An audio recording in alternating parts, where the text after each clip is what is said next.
A new initiative led by some of Hollywood's most powerful women is taking on sexual harassment across the country. The coalition called Time's Up was announced yesterday. It includes more than 300 prominent women in entertainment. The group vows to fight what it calls systemic inequality and injustice in the workplace, from Hollywood to blue-collar workplaces. A legal defense fund will help less privileged women and men protect themselves from sexual misconduct. CBS News contributor Jodi Kantor is here. Her reporting, of course, for the New York Times helped break the Harvey Weinstein story last fall. Jodi, we were just talking about what a sign of the times it is when you're the celebrity in the green room. Well deserved. How the world has changed. No, don't say that. Since your report came out October 5th. I was just doing my job as an investigative reporter. Well, what incredible work you've done, and obviously it's evolved now to this Time's Up. How did that originate? So after we and others reported on these revelations with Harvey Weinstein, but really throughout Hollywood, Hollywood women began organizing informally. They were gathering in each other's living rooms. And what they say is that they felt the competition between them that has always existed melt away somewhat.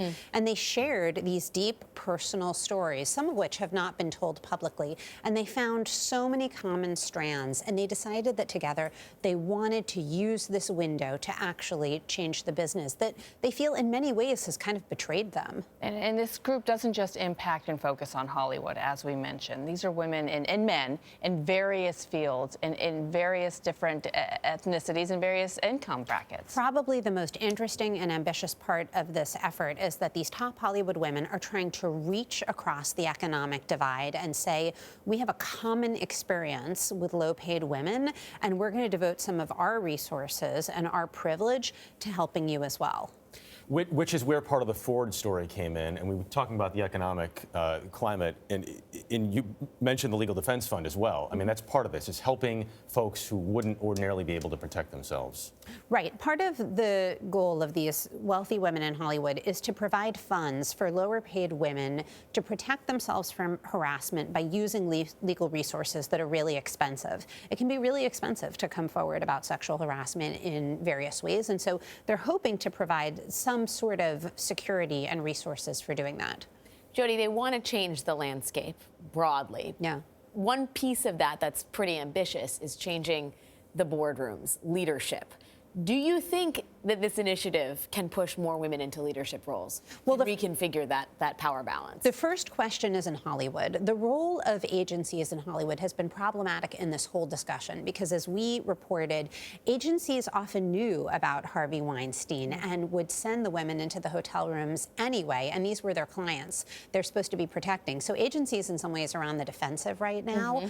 And one thing that this group is asking for is much more parity in all sorts of Hollywood leadership structures, including at the agencies. And so part of the question is, 2 years from now, is the leadership of Hollywood going to look different? And we've got the Golden Globes coming up this Sunday. Needless to say, it'll be quite different from past Golden Globes awards. And there's talk about a lot of women in solidarity wearing black. But there is some controversy about it as well from some who say that's not enough. Well, I think this is just going to be a fascinating award show to watch with a very different dynamic than in past years, because you've got a lot of ingredients here, right?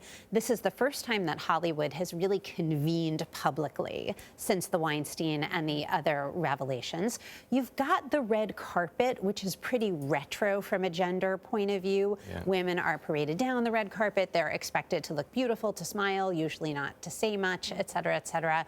So what Eva Longoria said to my colleague Cara Buckley in the paper in the story that was published yesterday is she said, we're not willing to just be ornaments this year. We're not willing to go out and sell this award show without asking any of the big questions about power in Hollywood. And then you've got the question of what people will actually say when they're asked about these issues. It'll be fascinating to watch. There is going to be a lot of black on that red carpet, is what I would imagine. We will be watching it carefully.